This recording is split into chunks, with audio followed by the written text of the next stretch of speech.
Esta etapa, la respuesta aquí sería: ¿existen medidas preventivas? Sí. ¿Esta etapa elimina o reduce la posibilidad de ocurrencia del peligro? No. ¿Podría haber contaminación por el peligro identificado en cantidades inaceptables o podría incrementarse la contaminación asociada al peligro a un nivel aceptable? La respuesta es no. Por lo tanto, el flujo nos indicaría que no es un punto crítico de control y utilizaríamos el programa de prerequisitos para controlar el peligro. En este caso ya lo vimos, el mismo programa de prerequisitos está registrado en nuestras medidas preventivas. En caso de que tuviéramos alguna duda al respecto, lo que haríamos sería poner especial atención en la vigilancia de este prerequisito al momento de evaluar el enjuague de los desinfectantes y detergentes en cada uno de nuestros equipos.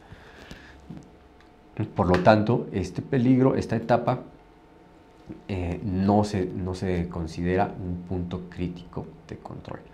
En la etapa de empacado, tenemos que evaluar nuevamente la etapa considerando el peligro identificado.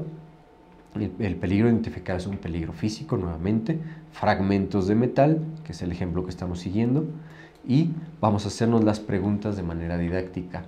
La 1, ¿existen medidas preventivas para el peligro identificado? Sí, la tenemos registrada en ese mismo cuadro, el detector de metales. Por lo tanto, la pregunta número 2, ¿esta etapa elimina o reduce la posibilidad de ocurrencia de un peligro? La respuesta es sí. Aquí tenemos que regresarnos nuevamente a evaluar nuestro árbol de decisiones, nuestro diagrama de flujo, en donde la etapa de empacado como tal está diseñada para generar un producto en su empaque, pero si nosotros observamos la información que obtuvimos de nuestro equipo HACCP en medidas preventivas, tenemos aquí establecido que nuestra línea de embutido tiene conectado directamente un detector de metales previo al empacado. Por lo tanto, nosotros sabemos que ese diseño de la línea es precisamente para evitar que los fragmentos de metal pasen en nuestro producto. Los fragmentos de metal que pudieran haberse generado por una ruptura de los equipos, etcétera, están siendo detectados para que no continúen dentro de nuestro producto. Por lo tanto, la respuesta correcta sería sí a nuestra pregunta número 2, punto crítico de control. Y de esta forma hemos seguido el diagrama del árbol de decisiones para determinar un punto crítico en la etapa de empacado. Ahora, vamos a ver nuevamente el diagrama de flujo junto con nuestro árbol de decisiones para demostrar de manera didáctica la utilidad. Yo llamé su atención de inmediato a la información que nos provee el equipo HACCP en la etapa de empacado. Sin embargo, a simple vista, la etapa de empacado, si no conocemos el proceso, podríamos erróneamente determinar una respuesta de este tipo. ¿Esta etapa elimina o reduce la posibilidad de ocurrencia de un peligro? No, porque es la etapa de empacado. Y continuaríamos con la pregunta número 3. ¿Podría haber contaminación por el peligro identificado en cantidades inaceptables o podría incrementarse la contaminación asociada al peligro a un nivel aceptable? Sí, si estamos hablando de este peligro físico que pasaría el empaquetado. Entonces aquí responderíamos sí. Sin embargo, observemos que la pregunta número 4 dice lo siguiente: ¿será eliminado o reducido el peligro por un paso posterior antes del consumo del alimento o se eliminará, disminuirá la probabilidad de ocurrencia a un nivel aceptable?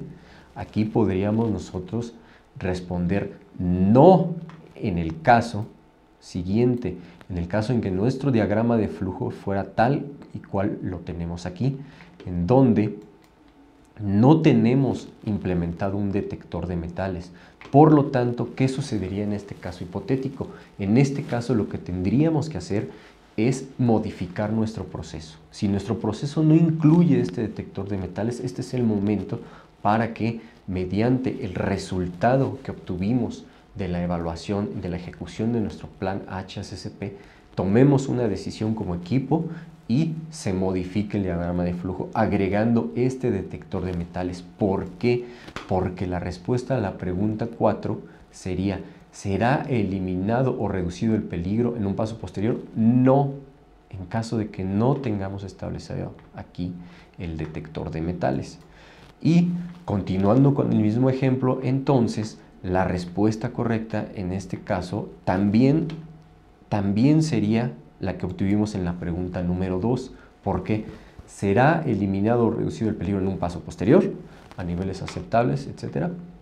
Aquí la respuesta sería sí, porque nosotros con el equipo ya determinamos que existe este detector de metales conectado a la línea de embutido.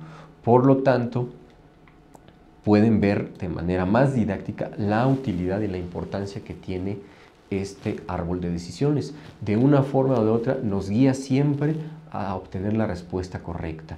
Por eso yo les comentaba que la pregunta 2 y la pregunta 4 son de suma importancia, y con la experiencia en generar planes HACCP, en aplicar el árbol de decisiones, prácticamente en automático nos vamos a estar haciendo estas dos preguntas y va a ser más sencillo que determinemos los puntos críticos dependiendo del caso. Mientras tanto, es recomendable que lo sigamos paso a paso como lo hicimos en este ejemplo para poder determinar de manera segura, de manera correcta, los puntos críticos que debemos considerar en nuestro plan HACCP.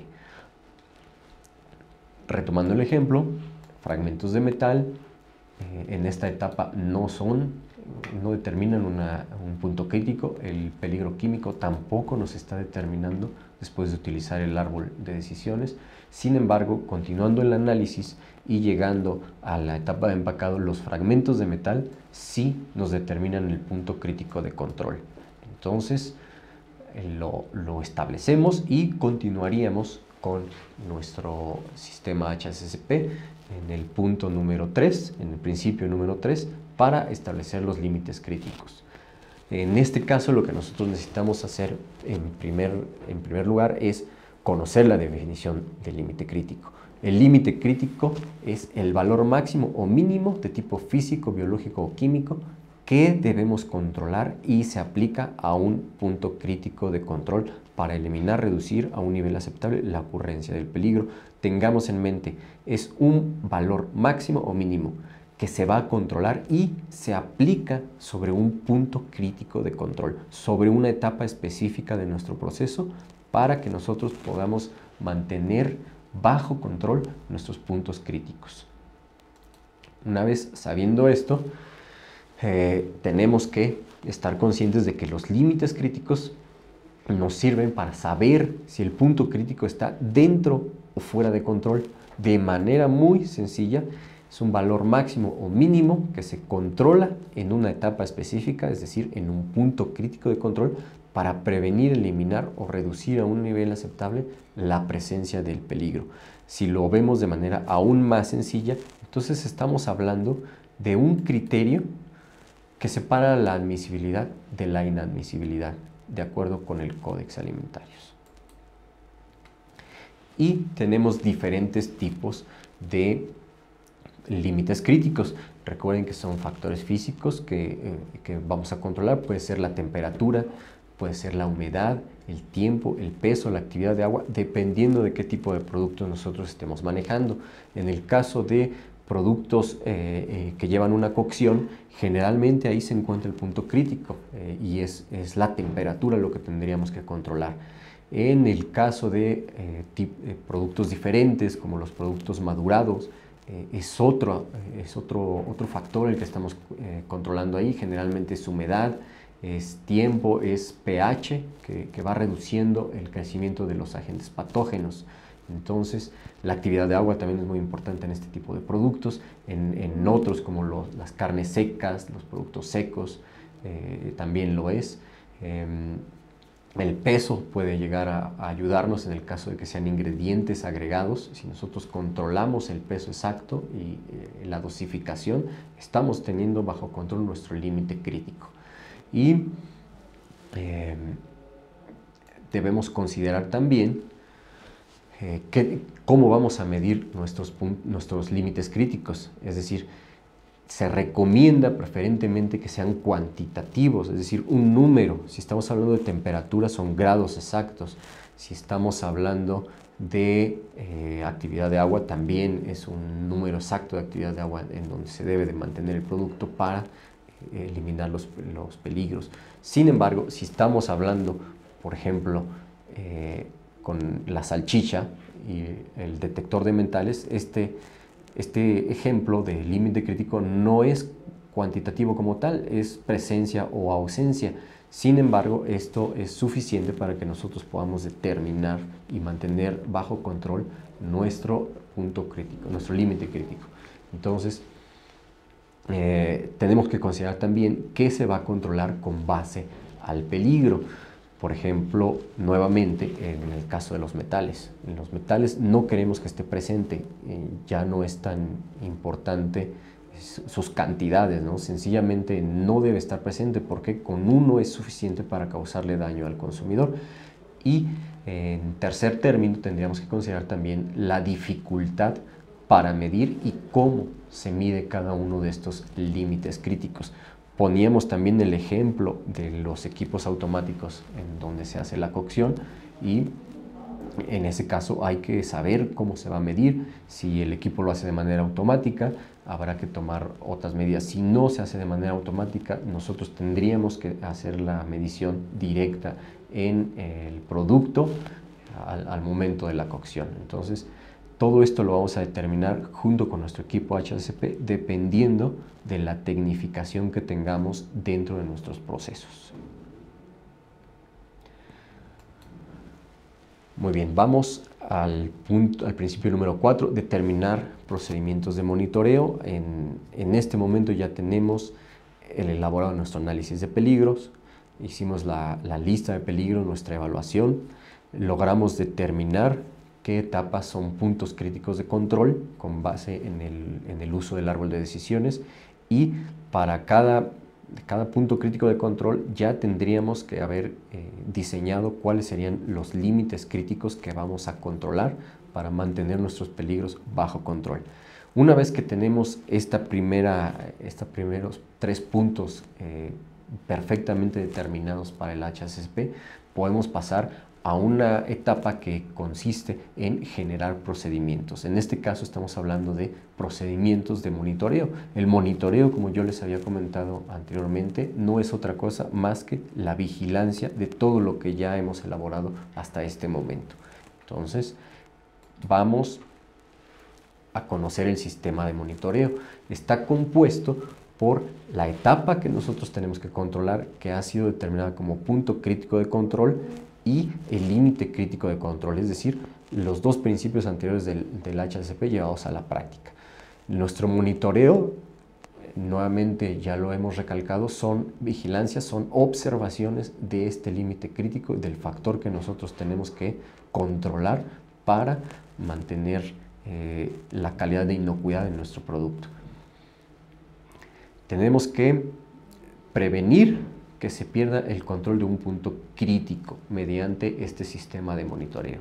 Por lo tanto, es necesario identificar las pérdidas de control o desviaciones de un punto crítico de control y tendríamos que generar registros para una posterior verificación. Es decir,